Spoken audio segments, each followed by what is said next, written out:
투자자와 지성인을 위한 이야기 공간, 돈다방에 오신 여러분을 환영합니다.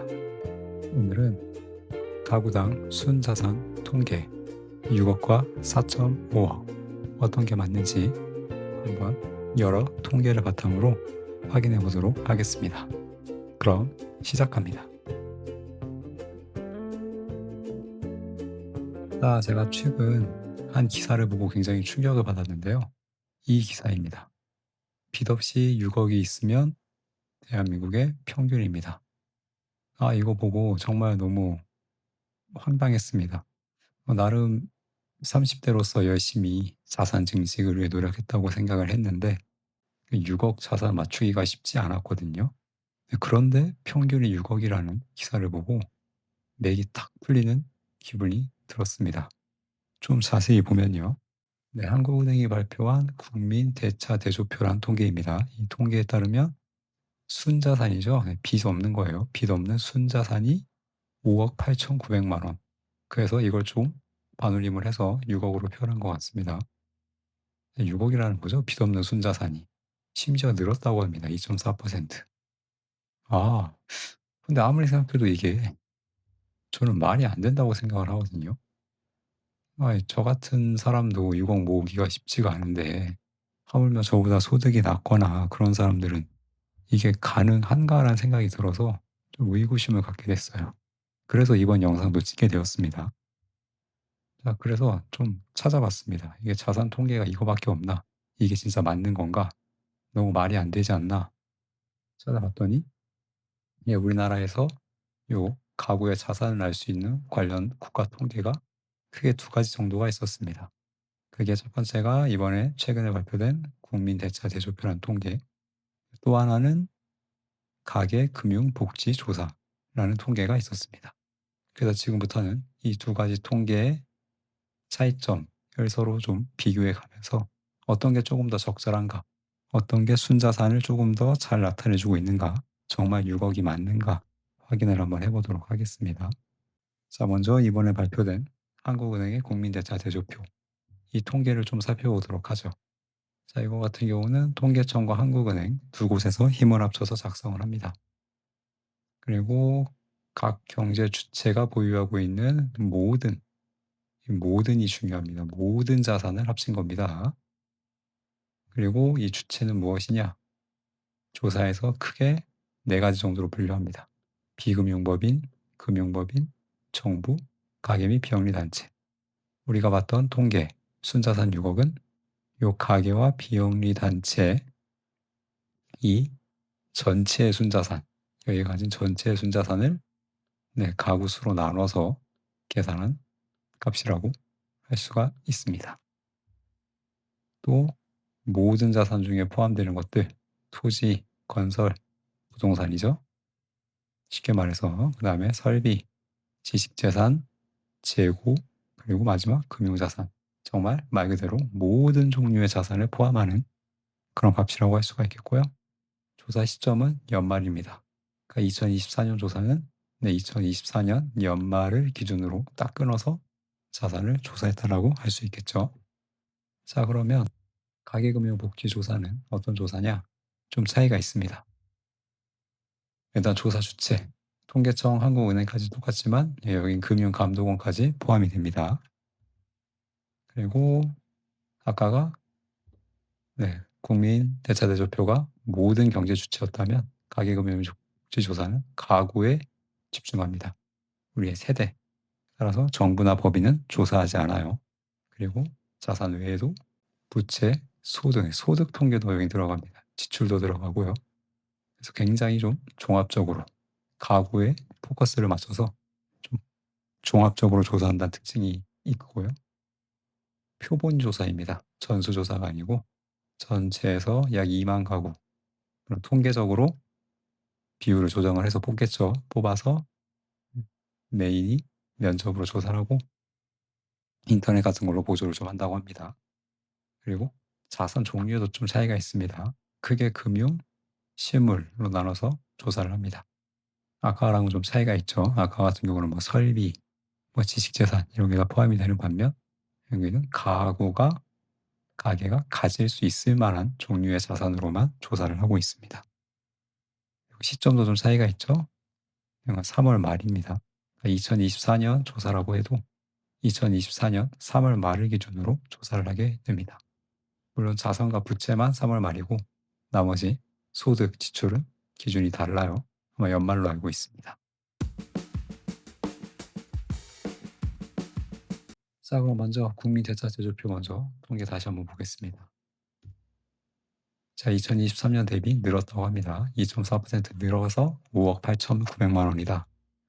이 중 부동산 자산이 74%, 아까 봤던 토지와 건물 자산 74%고요. 좀 상세히 보면 거주하는 부동산이 절반, 그리고 거주 외 투자 목적 부동산이 절반의 절반, 합쳐서 4분의 3입니다. 그리고 나머지 26%는 현금 자산, 예금 자산, 보험, 연금, 주식 이런 거 다 포함이겠죠? 포함해서 가지고 있는 상황이다. 확실히 우리나라가 부동산 공화국이다라는 걸 알 수가 있겠네요. 대단한 나라입니다. 자, 가계금융복지조사는 그럼 어떻냐? 가계금융복지조사에서는 4억 4,894만 원입니다. 4억 5천만 원쯤 되죠? 이것도 전년 대비 3.1%가 늘었습니다. 그래서 아까 조사에서는 2%대였고 3% 확실히 늘긴 늘었네요. 그리고 부동산 비율은 비슷합니다. 아까 국민대차대조표에서는 74%쯤 됐는데 가계금융복지조사에서도 75%인 걸 보니 부동산 자산 비중이 확실히 높다는 걸 알 수가 있어요. 자, 그래서 이 두 개를 비교를 해보면 하나는 5억 8천, 하나는 4억 4천이잖아요. 그래서 1억 4천만 원이나 차이가 나거든요. 이게 비율로 따지면은 엄청난 차이 아닙니까? 거의 30% 이상 차이가 나는 건데 왜 그럼 이런 차이가 발생을 하느냐? 앞에서도 간략하게 말씀을 드렸지만 정리를 해보자면 한 4가지 정도가 되는데요. 먼저 조사 시점, 그리고 조사 대상, 자산 범위, 표본, 크게 이렇게 4가지 요소를 들 수 있을 것 같아요. 먼저 조사 시점의 차이입니다. 자, 국민대차제도표는 아까 말씀드렸듯이 연말입니다. 연말 기준이고 가계금융복지조사는 3월 말이죠. 약간 한 9개월 정도의 차이가 있습니다. 9개월 정도 후행하기 때문에 2024년이 자산이 많이 오른 시즌이잖아요. 부동산이든 주식이든 많이 올랐기 때문에 아무래도 이 국민대차 대조표 쪽이 조금 더 상승된 자산을 반영하지 않았나 싶습니다. 그리고 조사 대상, 국민대차대조표는 이 가계 플러스 비영리 단체까지 포함을 한 자산입니다. 여기 보시면 비영리 단체라고 나오죠. 가계 및 비영리 단체. 그러니까 순수 가계가 아니란 거예요. 순수 가구가 아니고 비영리 단체까지 자산을 더해서 나눴기 때문에 조금 더 플러스 많이 잡혔을 수 있다라고 보는 거죠. 그리고 가계금융복지조사는 전수조사가 아니고 2만 가구이기 때문에 약간 좀 물론 통계적으로 조정을 한다고 해도 오차가 생길 수 있다라는 점을 감안해야 될 것 같습니다. 자산 범위도 아까 말씀드렸죠. 국민대차제도표는 거의 모든 자산을 포함합니다. 심지어는 깜짝 놀랐어요. 지하 자산도 포함하고요. 그러니까 지하 광물 같은 거 포함한다는 거예요. 그 임목자산 처음 들어봤는데 뭐 임업 같은 나무 자산이에요. 모든 것이 다 영끌이죠. 모든 자산이 들어가고 가계금융복지조사는 상대적으로 가구가 소유를 할 만한 저축액, 주식 포함입니다. 뭐 주식 이런 거 예금 다 포함이고요. 그다음 뭐 전월세 보증금, 부동산, 실물 자산, 이거 뭐 자동차 같은 거, 이런 것들 실제로 가계가 가지고 있는 자산만 본다는 거죠. 그렇기 때문에 차이가 벌어질 수밖에 없죠. 아무래도 이쪽이 조금 더 자산이 많을 수밖에 없겠죠. 그래서 실제 통계로도 나옵니다. 여기 보시면 건설, 설비, 지식생산, 재고도 포함이에요. 토지, 지하, 임목 말씀드렸죠. 반면 가계금융복지조사는 심플합니다. 저축액, 전월세 보증금, 부동산, 기타 실물자산 이렇게만 구성이 되어 있는 걸 확인할 수 있습니다. 마지막으로 표본, 국민대자제도표는 장부상 모든 자산, 이거는 진짜 장부에만 적혀 있으면 모든 걸 다 끌어서 그냥 회계적으로 봤을 때 인정을 해서 처리를 한 거고, 가계금융복지조사는 표본 2만 가구가 가지고 있는 그런 자산만 대상을 하고 있다고 볼 수가 있습니다. 자, 그러면 진짜 순자산은 얼마일까요? 네, 지금까지 봤을 때 6억. 네, 국민 대차대조표의 6억은 좀 과대평가되었다라는 걸 확인을 할 수가 있었어요. 이 내용은 가계금융복지조사의 2024년 결과입니다. 순가구의 전체 가구의 56.9%가 3억 원 미만입니다. 3억 원 미만, 요 백분율을 모두 더하면 3억 원 미만이란 거죠. 모든 가구에서 1억 원 미만, 0원에서 1억 원 미만인 가구가 한 4분의 1이에요. 제일 많습니다, 비중이. 국민 대차제조표의 6억 통계로 보면 가구에서 6억 미만인 가구의 전체 가구의 77.5%입니다. 그러니까 4분의 3. 4분의 3이 6억 미만이라는 거예요. 그러니까 6억이 가구의 순자산 통계가 될 수가 없는 거죠. 4분의 3이 6억이 없는데 어떻게 6억이 평균입니까? 평균의 함정이었다. 6억은 평균의 함정이었고, 그래서 중간값 이런 통계를 볼 땐 자산가들, 부자들이 평균값을 왜곡하기 때문에 중간값을 봐야 됩니다. 중간값이 나와 있죠. 얼마입니까? 네, 2억 4천만 원입니다. 그래서 우리는 가계당 평균 순자산은 6억이 아니고 2억 4천으로 봐야 된다라는 걸 알 수가 있습니다. 이게 부자가 통계를 왜곡하는 이유입니다. 9분위, 10분위, 상위 20%죠. 상위 20%가 보유한 순자산을 보면 합쳐서 63%입니다. 절반 이상이죠. 이 사람들이 이렇게 많은 부를 보유하고 있기 때문에 이 사람들이 평균을 다 끌어올립니다. 평균을 끌어올리기 때문에 평균과 중앙값이 2억 원이나 차이가 나는 거죠. 아까 보셨잖아요. 네, 중앙값은 2억 4천. 근데 가계금융복지조사에서도 평균은 순자산 평균은 4억 4천이었습니다.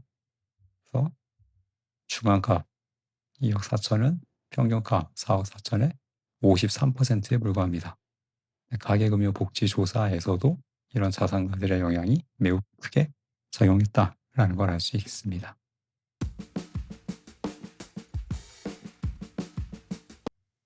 네, 마무리하고 마치도록 하겠습니다.